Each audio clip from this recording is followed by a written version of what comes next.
This is a presentation of Northeast Streaming Sports. Tobacco Road Sports Radio is so excited to be your home for Triad Sports. I'm so excited! I'm so excited! We heard you loud and clear. Our mission is to give you what you want. You know what I want. I've been asking for it for years. Give it to me. Give me what I want. The best sports talk and live sports in the Triad, period. What's up, everybody? Live with Brandon Blake. Ladies and gentlemen, welcome to The Score once again with Brett Wiseman. Hello and welcome back to the Pit Stop here on Tobacco Road Sports Radio. Welcome back to Franchise Players, your home for Triad sports coverage. I'm your host, Desmond Johnson, here on Tobacco Road Sports Radio. And if you think that's great, wait until you see what's next. It's going to be good. It's going to be huge. It's going to be huge. Tune in at TobaccoRoadSportsRadio.com. And don't forget to download the new Roku channel, Tobacco Road Sports Radio. You are watching Frankly Speaking Sports, live from Charlotte, North Carolina.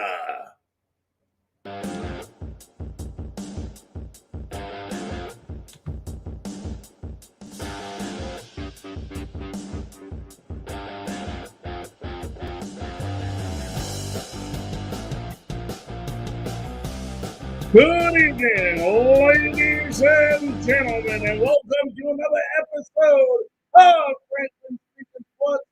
I'm your host, Larry Frank, and boy, what a great show again we have. We have a full slate of activities tonight here on Frankly Speaking Sports. We're going to start off with the Hall of Fame. We're going to start talking about who was elected, who was not. We're going to also talk about the new offensive coordinator for the Carolina Panthers, McAdoo. We're going to also talk about Sean Payton stepping down as New Orleans Saints head coach. And then, folks, boy, do we have a treat for you tonight. In about 20 minutes, we're going to have Hall of Fame sports columnist Dick Weiss joining us. So what a great show we have in store for you. And we're going to get it, first of all, I want to let everybody know that if you have Roku TV, Roku, however you like to pronounce it, Roku TV, go and Roku TV, download Northeast Streaming Sports, and you'll be able to watch all Frankly Speaking Sports shows on Roku TV, as well as you will be able to listen on TobaccoRoadSportsRadio.com the next day. We got a great show for you folks, and we're going to go ahead and we're going to start it off right away. I mean, today we've been waiting for this day, wanted to see what would happen, and it finally happened. The Hall of Fame voting has happened. And we're going to go ahead and let you know who was elected. Then we're going to talk about who was not elected to the Hall of Fame. And for those of you that already got the message, already heard the news, we're going to go ahead and break it for everybody else. But let's go ahead and start out with who was elected. David Ortiz was elected to the Baseball Hall of Fame at 77% of the votes. So congratulations to David Ortiz. You'll see his statistics right there online. Had a career 286 batting average, 541 home runs, 1,768 RBIs, 2,400 hits, and a 551 slugging percentage. So we want to congratulate David Ortiz. I believe it was his first-time ballot. Like I said, he had 77.9% of the vote. So he is the only one, and I say the only one, that was elected to the Baseball Hall of Fame this year. And it gets into a lot of controversy here, folks. And, obviously, for those of you who know, Barry Bonds and Roger Clemens, two of the greatest players who ever played baseball, were not elected into the Baseball Hall of Fame. And it's really, really sad when you think about it, but we'll show these stats again, folks. But when you look at these two guys, nobody here can tell me that these two guys are not deserving of the Hall of Fame. Anybody that tells me that, I will look you in the eye and tell you you are full of crap. I don't care if it's Jeff Passan. I don't care if it's John Hayden. I don't care if it's Rob Panther. These two guys deserve to be in the Hall of Fame. Let's go ahead first of all, and we take a look at this, and we're going to consider some statistics. Let's look at Barry Bonds first. 298 batting average. Home run, all-time home run leader. 762. Just shy of 2,000 hits. 2,500 walks. Just shy of 2,000 RBIs. 14-time All-Star. 8-time Gold Glove and 7-time MVP. No, he doesn't deserve the Hall of Fame. Bull crap, he doesn't. Let's go ahead and look at Roger Clemens. Roger Clemens, 354 wins, 184 losses, 3.12 ERA, 4.72 strikeouts, 1986 AL MVP, 7-time Cy Young Award winner, 11-time All-Star, that should say, All-Star. How can you look me in the face and tell me these two guys do not belong? And you hear a lot. It is a museum, the Hall of Fame Museum. It is about the history of the game that we call baseball. Both these guys are involved in the history of baseball. Right now, by not including these guys in, you have the all-time home run leader, the all-time Cy Young Award winner, and the all-time hit leader. All three of them, not getting Rose, of course, is not in the Hall of Fame. You want to talk about a farce? This is the biggest farce I ever heard of. And it seems like with all these farces, Major League Baseball is always involved.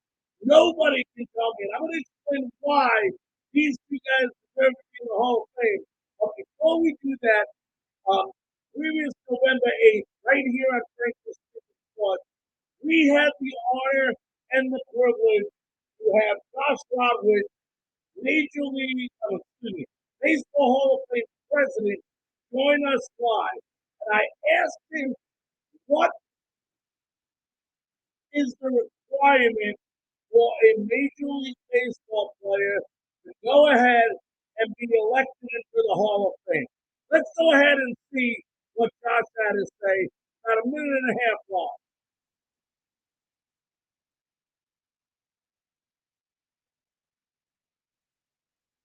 I was getting at, Josh, and not to push or anything, but okay. Is it so? It's not what impact you had on the field, then it's the impact overall on what you had. Because I mean, no matter who you say, nobody can argue. You and I can't sit here and argue Pete Rose didn't have a positive impact on the field of baseball, the greatest hitter of, or arguably of our time. We know it. So now it is more than what's just done about playing the game of baseball.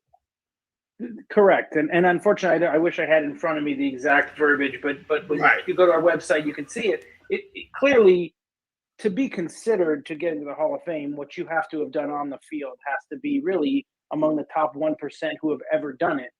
But then ultimately, on top of that, the writers are told that they can't take into consideration the integrity, sportsmanship, and character of the people who they're voting on. And so in that instance, we don't define that for them. We don't tell them how to define character. We don't tell them how to define sportsmanship. It's really on each independent voter. And that's in a lot of ways why the system works, because the voters do get to decide that on their own. If we were telling them what that meant, then we might as well just decide ourselves who's going in there. Correct. I mean, ultimately, we entrust that group who has been watching baseball for generations and writing about baseball and chronicling the history. We entrust them to vote the way that they see fit. And if 3 out of every 4 of them believe you belong in, that's a pretty good threshold. Okay, that was Josh Rodwich. And if you listen to that, folks, and you listen real carefully to that, he did not say, he did not say that integrity has to be a part of the their decision. It is up to the baseball writer of America. And if you listen to that over again and back up, folks, if you listen, he said they could take their character. First of all, who the hell gives them the right to define what the word character means? Who? Okay, don't tell me all these baseball writers out there are angels and are the perfect citizens, and they are the gosh almighty people. They're lying. They're full of crap. Okay, characters should not be defined by them. These players deserve to be in the Major League Baseball Hall of Fame, and I don't believe that anybody should have the right to judge another person's character, especially when they are doing similar things or worse things than they are doing for the game of baseball. They have a choice, Josh said, if they want to include their character in it. Who gives them the right, whether they like somebody or not like them, to make that a final decision based on like or dislike? That is wrong. I'm going to tell you something else, folks. I'm going to explain this. PED, we have all that grown up at the time that Barry and Roger played, understands the performance enhancing drug. Okay? It enhances your performance from a speed, this and that. It makes you stronger, but it does not give you the ability. Let's talk about Barry. It does not give Barry the ability to have that kind of an eye that allows him to go ahead and get 2,558 walks. That is talent. It does not give him the eye contact to go ahead and meet the baseball head on the barrel of the bat and hit a home run. It does not give him the ability to make a diving catch in the outfield. It doesn't give him the ability to throw a strike to a home plate from left field. It may give them some strength, but at the end of the day, there is so much more to playing baseball and having that ability and having those skills than just strength. Okay? You can't just have strength and not have talent and not have skills and go ahead and be a successful player. You have the skill that makes you that great. He is part of the history of baseball, and he deserves to be in the Hall of Fame. Roger Clemens, let's go over to him. Has all those wins we talked about, 354 wins. He has a 3.12 ERA, 4,672 strikeouts. Okay, Roger Clemens may be able to throw the baseball a little bit harder because he takes the ball in hand to throw. Well, let me tell you what, everybody, if all you can do is throw a fastball in the major league, you're not going to be successful to begin with. This guy had to have other pitches, the slider, the curve, changeup, whatever. Had to have to go with that arsenal. Number two, when you're a pitcher, it's not about speed. It is about location. PEDs do not allow you the opportunity to throw a baseball exactly where you want it and hit the target. That is skill. It does not allow you all these opportunities to go ahead and throw 90 pitches and 60 of them strikes or 70 of them strikes and 20 of them balls in a game. It does not allow you. He has to learn to do that stuff, just like Barry Bonds has to work at that craft continuously.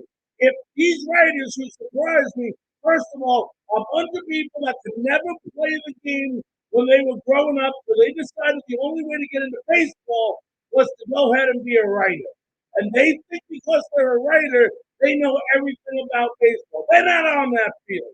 They don't see all the time what these guys are doing day in, day out to get ready for the games that they play throughout a season. I've been there. I've been on a major league field. I've been at watching guys take batting practice, fielding all day long, taking hundreds of ground balls, taking 100 a swing. You just cannot be a great baseball player because you take PEDs.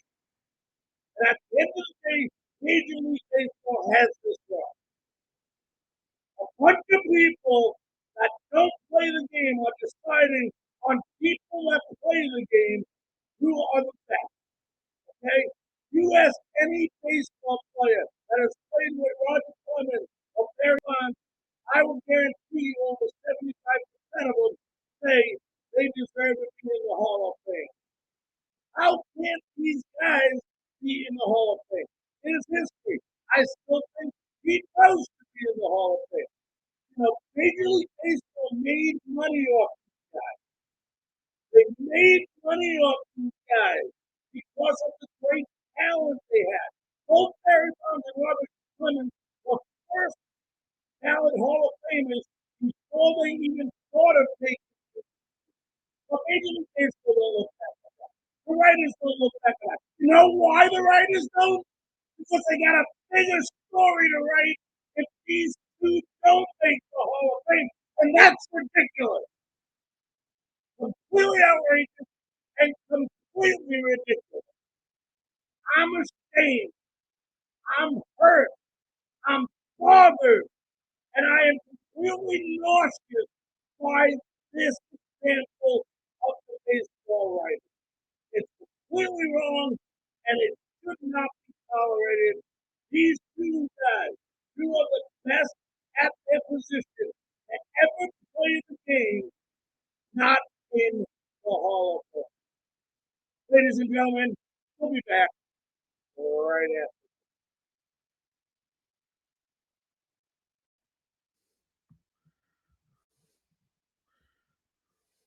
We love sports. Joe Louis, the greatest boxer ever lived. Not only do we love sports, but we love to debate sports. He was bad in Captain Clay. He bad in Sugar Ray. He bad in that. Who that's the new boy has? Mike Tyson look like a bulldog. He bad at him too. He done whipped Mike Tyson there. He whipped all their ass. For the best sports analysis in the triad. What about Rocky Marciano? In-depth local coverage of your favorite schools and teams. Let me tell you something wonderful. Rocky Marciano was good, but compared to Joe Louis, Rocky Marciano ain't. And of course, the best sports debate in the triad. Beat Joe Louis's ass. Welcome to Tobacco Road Sports Radio. Joe Louis was 75 years old when he fought. You're welcome. I don't know how old he was, but got it out.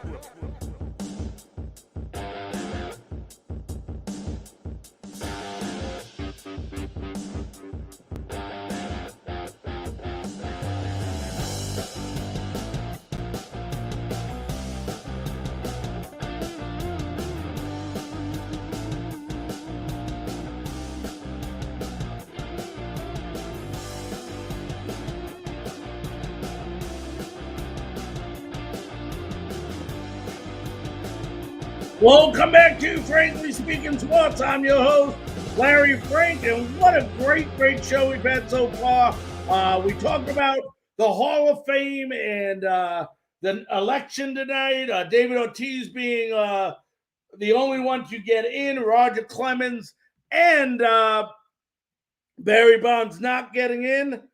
As I go ahead and grab one thing here, folks, as I'm about to welcome our next guest.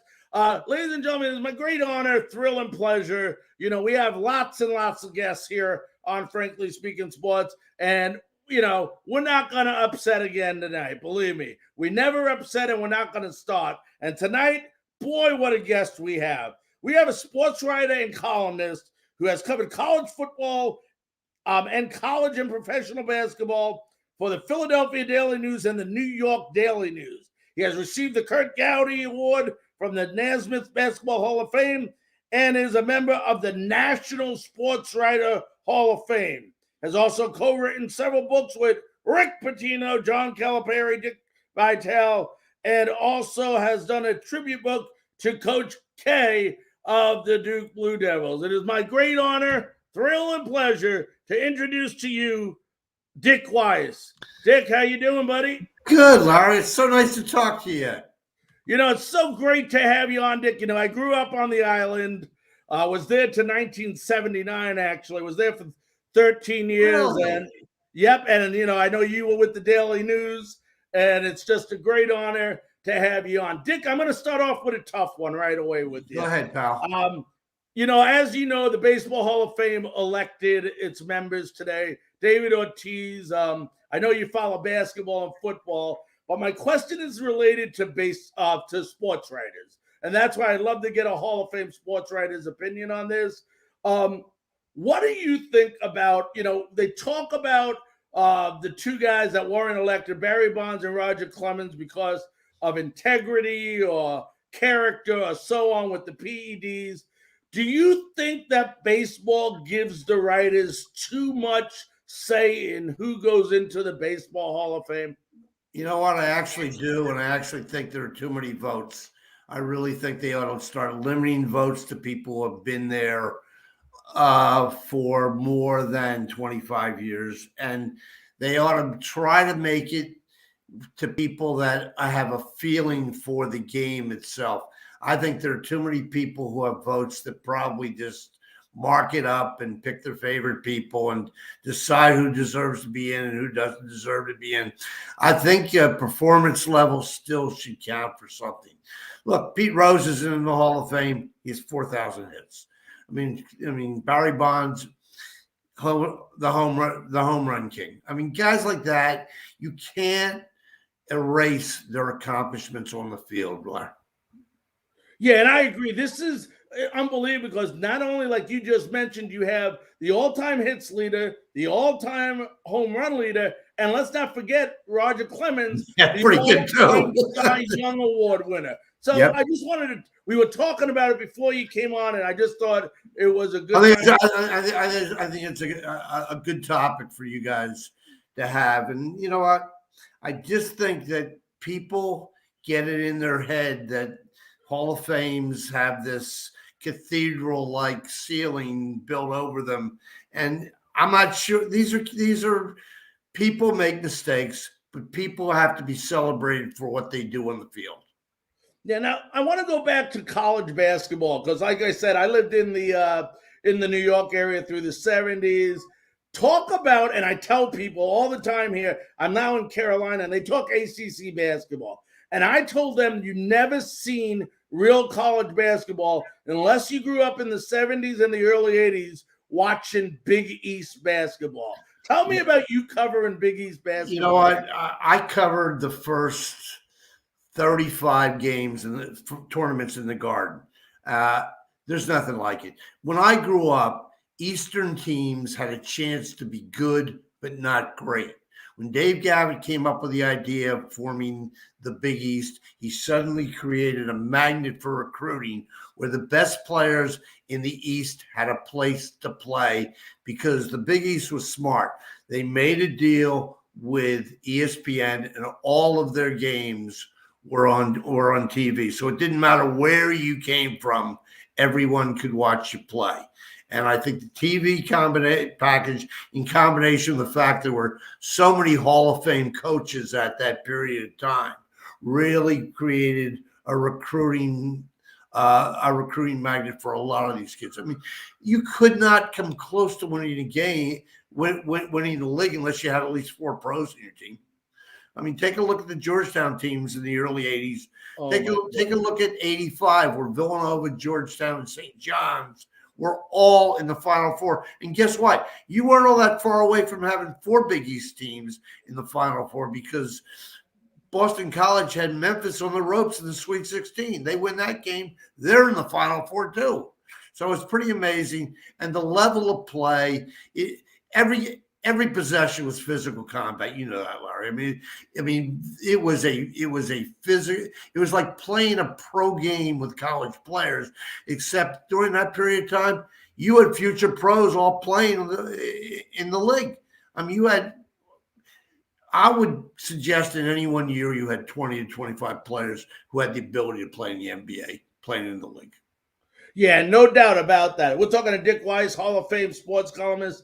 Dick, talk about the evolution of basketball. You've been around it over 40 years, even longer than that. Talk about how it's evolved in the last 40, 50 years and how the game has changed so much. When we used to watch it, it was, like you said, a physical, inside, pushing elbows, hitting people in the face like game. and now it's a go for the rainbow 3-point shot. I mean, completely. I really don't necessarily like what's happened to basketball. You used to be rewarded for making the best possible shot. I mean, and getting the ball as close to the basket as possible. Now, teams are just spreading the floor. They're playing a wall of 1-4. They put a center in the middle. They spread 4 more guys out. They average 33s a game at least. At least the NBA had a game this year where one team shot 63s. Villanova played Syracuse in the Garden this year. Villanova, in my mind, is a very efficient basketball team. They shot 53s against Syracuse in the Garden. That's insane. I mean, you're just at that point now where people want to turn it into a game of horse. That's not the way the game I watched and I loved, because there's no sense of coaching anymore. It's almost like you're playing the same game as the NBA plays. I mean, the NBA's got 3 or 4 plays. I mean, they shoot transition threes. They run the pick and roll. I mean, now college basketball has become a lot like that. And sadly, very few teams at the highest level play zone, so you don't really mix up your defense the way you normally do. Yeah. Let me ask you. You If you grew up in New York, you can appreciate the whole playground mentality and how important it is to the city. Oh, no doubt about that. I remember it real well. What was the most memorable sporting event that you ever had to cover? Probably Villanova, Georgetown, only because I grew up and I worked in Villanova. When I was a kid, I used to go to Plester for doubleheaders every week. I would get on a bus and then take the subway down the University of Pennsylvania and go to the Plester. They used to have doubleheaders Wednesday, Friday, and Saturdays, and the 5 Big 5 teams would each play each other for dominance in the city. So you really developed a serious love affair with all 5 teams. Nobody from Philadelphia had won a national championship since 1954 when Tom Gola played for LaSalle. 1985, that all changed. Villanova might not have been the best team in the Big East. You would think during the regular season, Georgetown and St. John's were better teams. They were both ranked 1 and 2. But Villanova played 6 perfect games, including the game against Georgetown in the finals where they win by 2 and they have to shoot 90% in the second half to do it. I mean, they were the only team in the country that probably wasn't really scared of Georgetown. Georgetown was a physical, intimidating, defensive-oriented team that had one of the great big men in the history of the sport, Patrick Ewing, playing the back line for them. Villanova, those kids were all kids that went to Howard Garfinkel's 5-star camp. They played against all those Georgetown kids all those years, and they understood how to play against them. And Rowley was one of the few coaches who understood how to coach against John Thompson. And that was a special game. It was played on New Year on April 1st. After the game, I still remember Eddie Pinckney jumping up at the table and screaming, "April Fools," because no one thought Villanova would. Georgetown was an easy double-digit favorite in that game, and Villanova played the perfect game. Yeah, and you just think about all those coaches on those Big East teams, all Hall of Fame, all legendary coaches, from Louis Conner II to Raleigh Massimino to John Thompson, just to name a few. Boheim still in Syracuse, Jimmy Boeheim and Jim Calhoun and Rick Pitino, they're all in the Hall of Fame. Yep. Rowley's the only coach. And I think had he not left Villanova to go to UNLV, he probably, and stayed at Villanova, he would have been in the Hall of Fame too. Yep, we're talking to Dick Weiss, Hall of Fame sports columnist. Dick, you co-authored, several books, 12 books. I know with Rick Pitino, John Calipari, right. Dick Vitale, and you did a tribute to Coach K. I want to know, out of all the people that you went and wrote about or co-authored a book about, was there anybody that you had this certain image about before you wrote the book that now that you had time to sit down with them and co-author it, that was completely different type of person than you thought originally? That's a really good question. I think I was always friends with Rick Pitino but I didn't realize how good a coach he was until I spent a year. I spent a year in Lexington doing a book with him in 1992, and that was the game where they lost to Leitner in the last second shot. But that was a team that had the bottom half of a roster. Everyone else had left once they went on probation. They had 4 kids from Kentucky, and they had Jamal Mashburn from New York. And they gave Duke all they wanted in a regional final, possibly as good a college basketball game as you're going to watch in Philadelphia, in the history of Philadelphia basketball. I mean, that the game was played at the Spectrum, and Kentucky actually taken the lead in overtime and a Sean Woods floater with 2.5 seconds left, and Rick, who coached a perfect game, made one critical mistake. He never got to the inbounds pass. Grant Hill threw a perfect pass to Leitner. Leitner catches, turns. The 2 guys who were guarding him never really reacted, and he splashed down a game winner. It was probably as good a game as I've ever seen a college player have, Larry, because he didn't miss a shot. Let me ask you this, Dick. You've been around college football as well. What do you think about all this realignment that's going on in college football right now? And is it good for college football or not so good? You know what? I think we're going to be dealing with a situation very shortly where we're going to have 4 16-team leagues. I honestly believe that. I think that we're watching the beginning of the end of Division I college basketball. Even now, you have the haves and the Power 5 and the have-nots, which are the rest of the teams. And I'm really afraid among those schools. I think that the SEC has become a monster league, and now that they're adding Texas and Oklahoma, it's going to become even more dominant. The sad part to me is they have a national championship game, but it's really not a national championship game because most of the country has no chance to win it to win the national championship. I mean, since the college football playoffs started in 2014, Ohio State, which won as a 4 seed that year, is the only team outside the South has won. So college football is a Southern sport, Larry. It just is. They have the best players. They have the best recruits. I mean, since the start of this playoff, there have been 197 5-star players who come from 11 states and 134 from the rest of the country. You know, and all of them tend to gravitate now to go to Southern schools. You know how crazy it gets when you have 4 elite quarterbacks from California and they all choose to go to school in the SEC. I mean, you know, this year the Heisman Trophy winner is a California kid from Pasadena, Bryce Young, and it's happening every year now. I mean, they get the best players. They pay the coaches the most money. They put the most money into practice facilities. They win every arms race. The only team that comes close is Clemson, and Clemson's won a national championship. Yeah, I want to ask you this because 2 things that really, I don't know, I don't want to use the word pissed off, but gets me upset about college sports now. And I'm speaking about college football for a moment here, but I do not like the transfer portal. I think I hate it.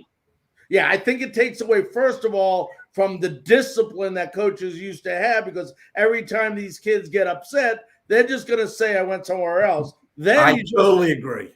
And then you look how many people right now, Dick, are in that transfer portal. I don't like it. I can hear that you don't like it either, but I wanted to get your take on that. Here's my take. College basketball last year had 1,760 kids enter the transfer portal.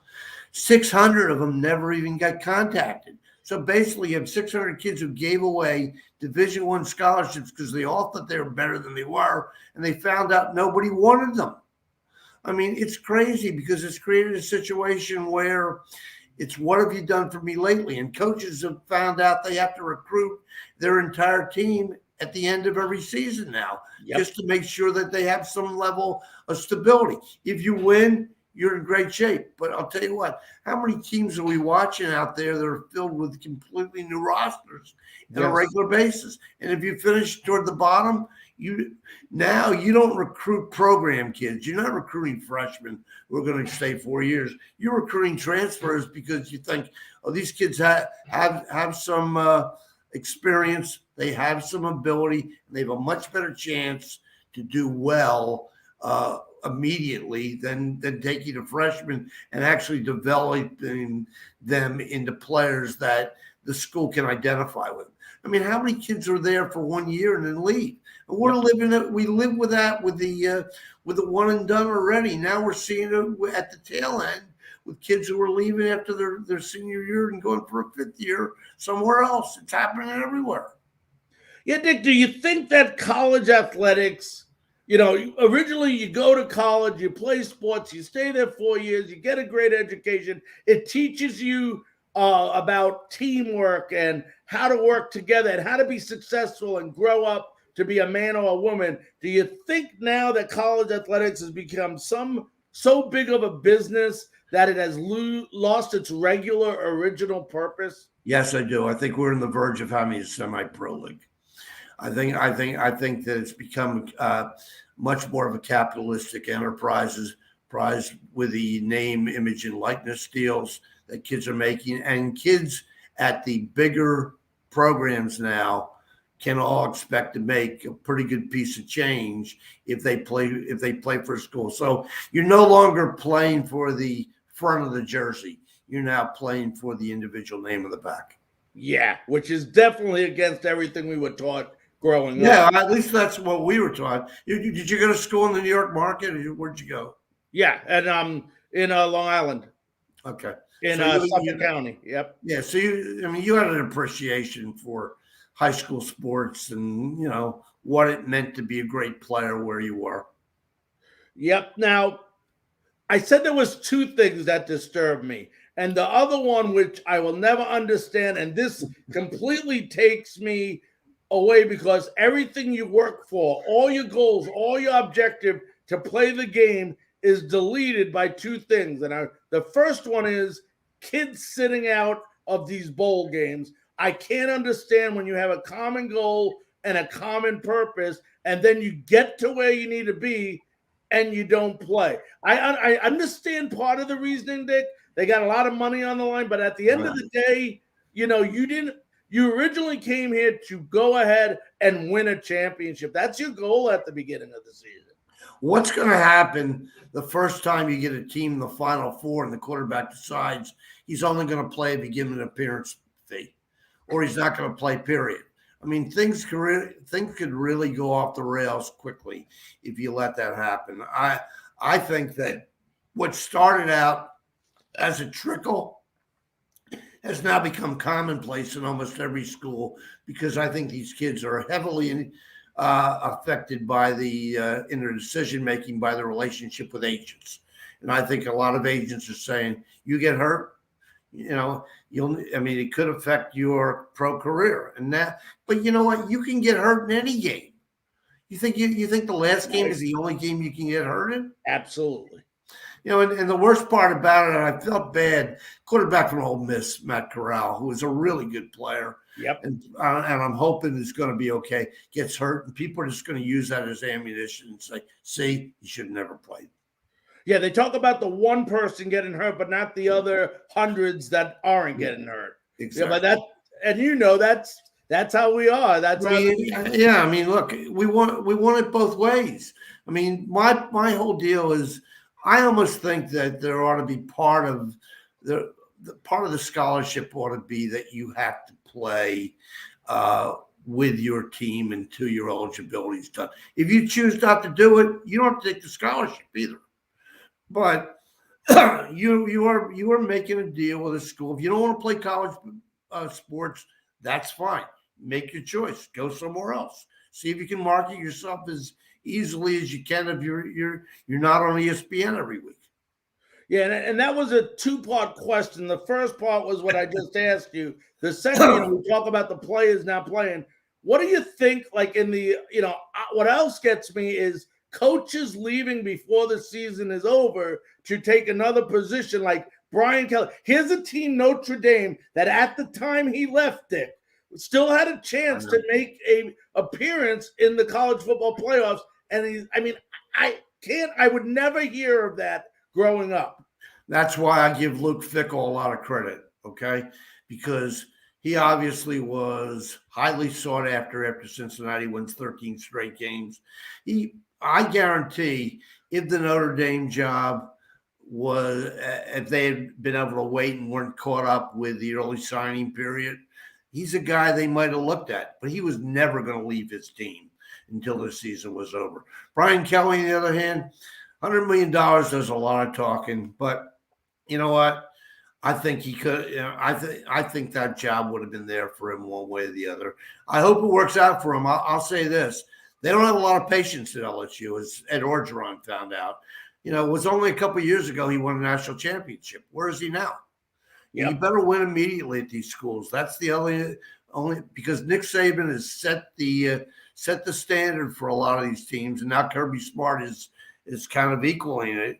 I mean, when you go to a school, they want to compete not just to win an SEC championship. They want to compete for a national championship, particularly a school like LSU, who is just loaded with financial incentives.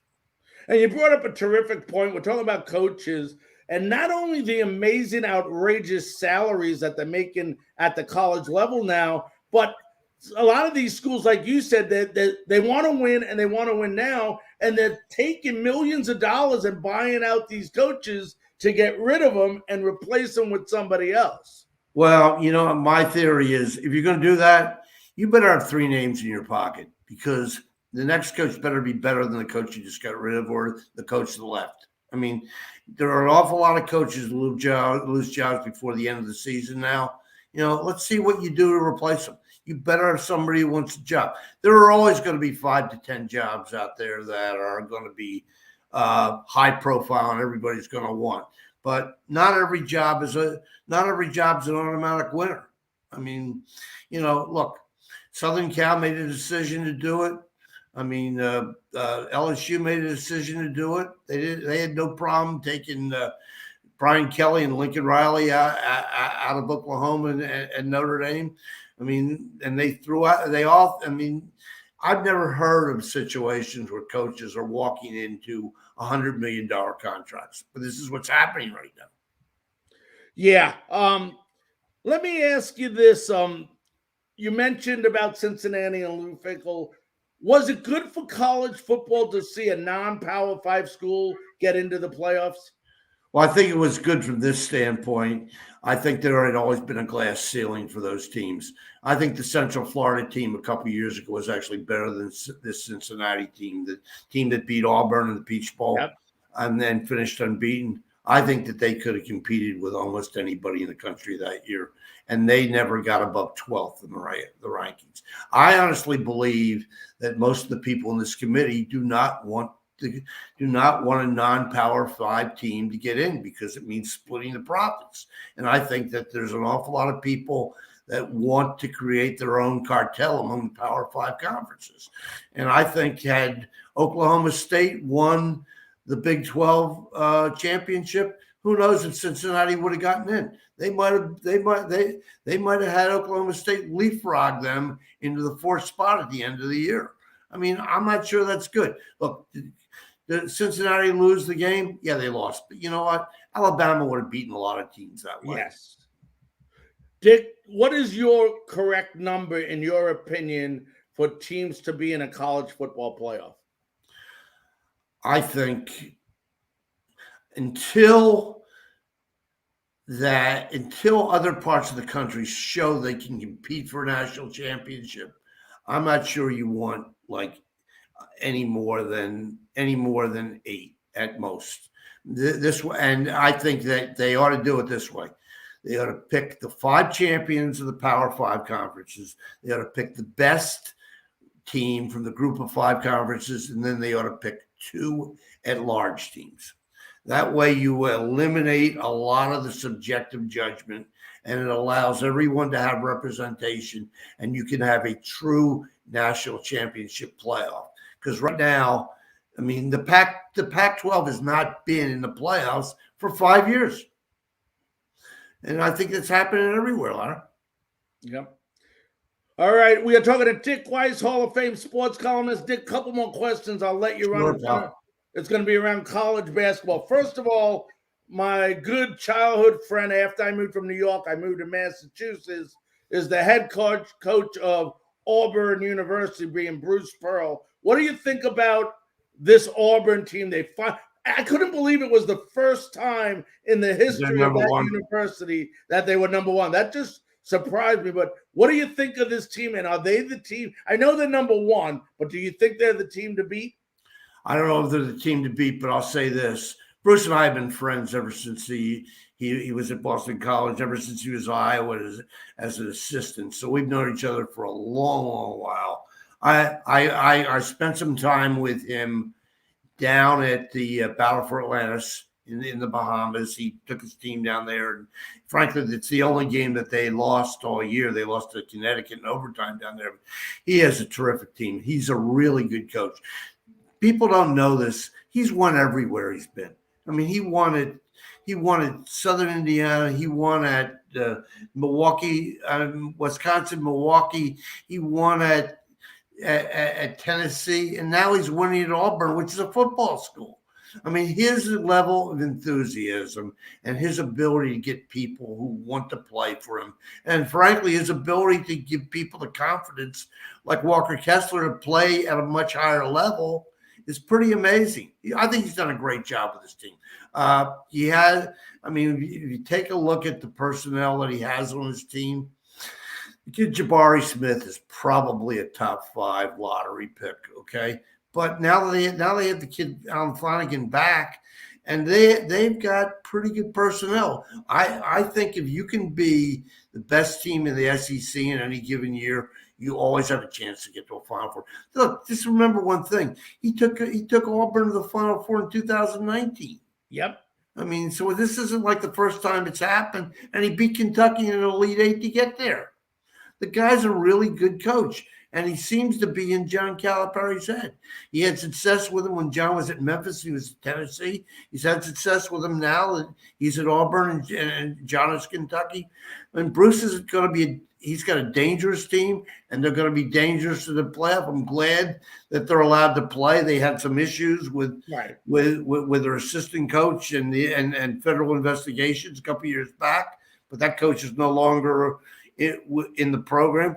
And I think Bruce really likes what he does. And his level of enthusiasm, he has fun with the game, Larry. He really does. When he was at Tennessee, come on, Pat Summitt loved him because he would show up at their women's games and paint himself orange. Yep. He had no problem with doing it. I mean, he loves being part of the whole college scene. I think part of it had to do with the fact that he was that he was the Eagle mascot there for a year at BC. Right. But I mean, he loves the whole college game. I think when guys like that succeed, you got to root for them. Yeah. Who gives them the biggest challenge? Oh, I think Gonzaga has got very good players. I mean, I know a lot of people look at them and they say, well, they lost to Duke in a neutral and they lost to Alabama on a neutral. But take a look at what they've done recently. I know it's the WCC, but I think that's an underrated conference. Well, they're going out and getting 60 a half now. And Drew Timme is back playing like the player who was a national a player of the year candidate in preseason and played so well in some of the early season games, that they had. I think he's. I think that they have size. I think Mark Few is a very good coach. He very rarely loses to teams he should beat, and I think that they have a chance to get back there. They were the team to beat at the start of the season. I know a lot of people think that they might be overrated because of the conference they play in, but you know what? I don't think you can sell a team like that short. They've got 2 or 3 guys that are going to be playing in the league very shortly. Last question, Dick. I know you did a tribute book with this guy, Coach K. Remember him? Yeah, you remember him? All right. Of Duke, and this is his last year. I mean, you can't even get a darn ticket for an away game with Duke right now without it being way up. Talk about Coach K and the legacy he's going to leave behind in college. Here's what I'll tell you about Coach K. If they had social media in the early 80s, he wouldn't be the Duke coach. His first 3 years, he really struggled. I think the Iron Dukes all wanted him out, particularly after that loss to Virginia. But he stayed the course, and he has created a legacy at that school and turned it into a must-see event anytime his teams play. I happen to like this team a lot more than I liked the last couple of teams because I think his guards have gotten better, particularly Moore, and I think he's got a very good front line that is improving now that Griffin is getting more minutes. I mean, Banchero could be the first pick in the draft. Mark Williams is a legitimate 7-1 shot blocker. He seems to have the right amount of chemistry in a year where I think the ACC is going through a really down period. Yeah, they are. I got a bonus question. I'm sorry. What do you think about the style Coach K is using this year? It goes back to the old days where they're not using that. We were talking about that earlier, but he's using more of that. Get it inside of Banchero and not so much the 3-point shot. It's more inside. Well, if you take a look at the success Carolina had under Smith and Williams, it's a high percentage shot. You aren't giving in to the tendency to try to just take as many threes as possible. They're a much better, more efficient team, don't you think, than they have been? Yes, definitely. I actually was surprised at how well they are doing this year. Yeah, no, but I think that the freshmen he has are good fits for what he wants to do. I felt bad the other night when Keels got hurt against Florida State because I think they need him down the stretch. But, those three freshmen aren't playing like freshmen. I mean, Banchero and Griffin and Keels are all pretty good players, and they're probably all going to play in the league. Yep. All right, Dick. Well, I want to thank you so very, very much for taking time out of your schedule to join us on Frankly Speaking. No problem, Larry. It was so nice to talk to you. You too. Be safe. Thank you so much. All right. Thank you. All righty. That was Dick Weiss, Hall of Fame sports columnist, worked at the Philadelphia Daily News, worked at the New York Daily News over 40 years. Let's go ahead and take a break. We come back. We're going to talk some Ben McAdoo, a new offensive coordinator for the Carolina Panthers, and we'll also talk about Sean Payton stepping down. We'll be back right after this. Here at Tobacco Road Sports Radio, we ask the tough questions. Hey, you got any left-handed footballs? We're never afraid to tell you how we feel. Come on, we look like the damn Bad News Bears. We'll debate sports. We'll debate anything. Man, you lying. You ain't never met Martin Luther King. Not the way out, but yes, he did. No, he didn't. Yes, he did. No, he did not. No matter what, Tobacco Road Sports Radio has you covered. I'm going to come right back at him. Soldier. You're listening to Tobacco Road Sports Radio.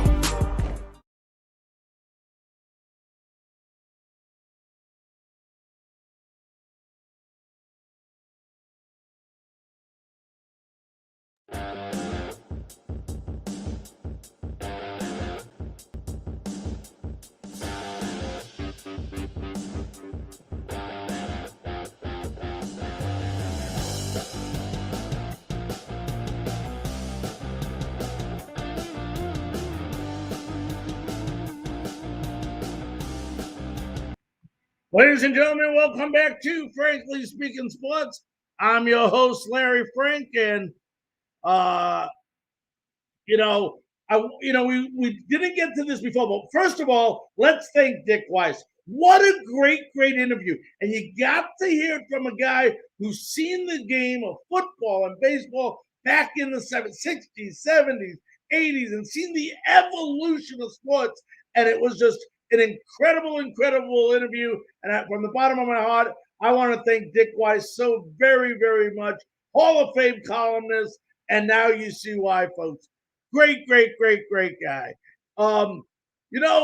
We didn't really get to talk about this much because it happened Friday, but Ben McAdoo, and I've had the pleasure, and for those of you that listen to us on Tobacco Road Sports Radio on Saturday with Desmond Johnson on the Rundown, it was an incredible show, and we talked a little bit about Ben McAdoo, and it seems like a lot of people in the Carolina area are questioning this move, or at least at first will question this move, and I don't know why, because this is probably one of the best coaching moves that Matt Rule has made since he's been with the Carolina Panthers. You know, a lot of people look at Ben McAdoo and they think of the guy that was the head coach of the New York Giants. Well, you can't think of that. A head coach and an offensive coordinator are two completely different positions with two completely lists of responsibilities. And he was not a very good head coach, but he was a damn good offensive coordinator the 2 years he was there. The 2 years he was with the Giants, they were top 10 offenses in the NFL. Eli Manning had his two best statistical years out of all his career. Then you have Aaron Rodgers, who praises this guy up and down when he was the quarterback coach with the Packers. He was the one that was telling the team, take Patrick Mahomes, and nobody listened. And guess what? Look at Patrick Mahomes now. AFC Championship, 4th straight year. I don't have to tell you it all. You know. Then you go ahead, and he said Josh Allen would be an elite quarterback in this league. Oh, my goodness. You got to see Josh Allen, didn't you, this Sunday versus Patrick Mahomes. What a game. What a game. What a game. So the thing here, you have an offensive genius here. And the more important than that offensive genius, Carolina fans, you have a guy that knows how to judge quarterback talent. He didn't say Sam Darnold would be terrible. He said Sam Darnold would be basically nothing more than average, had a lot of questions on his ability to throw the football. And boy, Carolina fans know all about that. And New York Jets fans know all about that. But this is a guy that also had a great offensive line coach when he was with the Giants named Jeff Flaherty. Don't be surprised if he doesn't go after that. And boy, the two areas we need help on are the two areas we improved our coaching in. Not bad, Carolina. I think Ben McAdoo is the right choice for this football team. And, you know, earlier today, breaking news came out of New Orleans. As I pull that up, there we go. That Sean Payton is stepping down as head coach of the New Orleans Saints.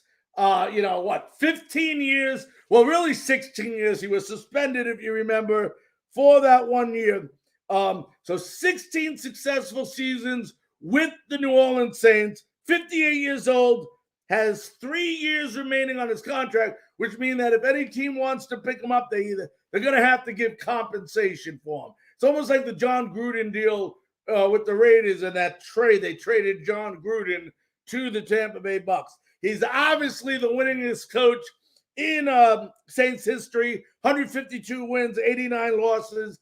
He's only 9-8 in the postseason. But you got to remember, look at what this guy had to deal with this year. I mean, you know, when people talk about head coaching, they always talk about teams. I mentioned to people, I thought Bill Belichick this year did one of the best coaching jobs he's ever done in his 20 years with the Patriots because of the team they had. Well, you got to give Sean Payton credit too. They didn't go to the playoffs, but look what they had to face. They had Drew Brees retired. Okay, everybody knows Drew Brees retired. Jameis Winston and a bunch of other people had massive injuries on that team. They had the salary cap cuts, COVID-19 issues. And don't forget, folks, beginning of the season, they had the hurricane evacuation to Dallas for the first month of the season. And, you know, sure, he wants to take a break. I don't think he's done retiring. I think he's just tired. He's exhausted. He's probably had to work harder this year than he's had to work, in a long, long time. But here's somebody saying, good Sean Payton should have been expelled from the NFL, not just suspended. That's a subject for another day, especially with the bounty on him. I don't believe on setting boundaries. But whether you like Sean Payton or you don't like Sean Payton, at the end of the day, he is a good coach. He is a good coach. And he's going to end up with another coaching job. And, this NFC South is now opening up. Now, I'm not going to look at Carolina Panther fans and say, you're going to win the division because Sean Payton's gone. But let's take a look at this a minute. Sean Payton, no longer head coach of New Orleans. Drew Brees, no longer quarterback of New Orleans. Tom Brady, contemplating retirement. Matt Ryan of Atlanta, not sure what's going on there. This is a Carolina Panther team. If they can have an unbelievable offseason with free agency in the draft and go ahead and get that offensive line built and get a above average quarterback in position, not necessarily a rookie, but through the draft, but even somebody that's available. There's a lot. Jimmy G's going to be available. Kirk Cousins, Jameis Winston. There's a lot of quarterbacks that are going to be available, and that's going to be up to Ben McAdoo to decide who he wants. But also in closing, remember this: David Tepper and Sean Payton have a personal relationship. They're good friends, or they've been friends. They like each other. I know Payton's wife. I forget what she does. I don't know if it's a nurse or a doctor, what she does, but she's been working here in Carolina. So David Tepper has had a lot of time spending here in Charlotte, North Carolina. Now, I'm not saying he will be the next head coach, but if Matt Rule doesn't work out next year in year 3, Payton's taking off.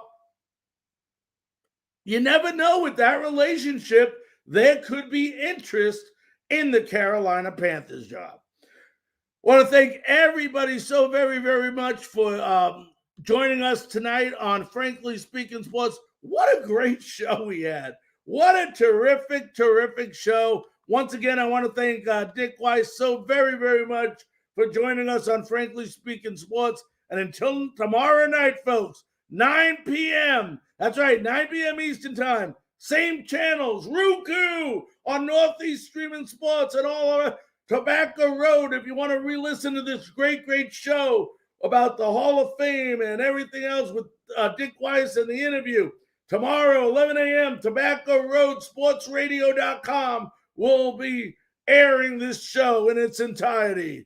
On behalf of all of us here at Frankly Speaking Sports, have a great night, and we'll see you tomorrow.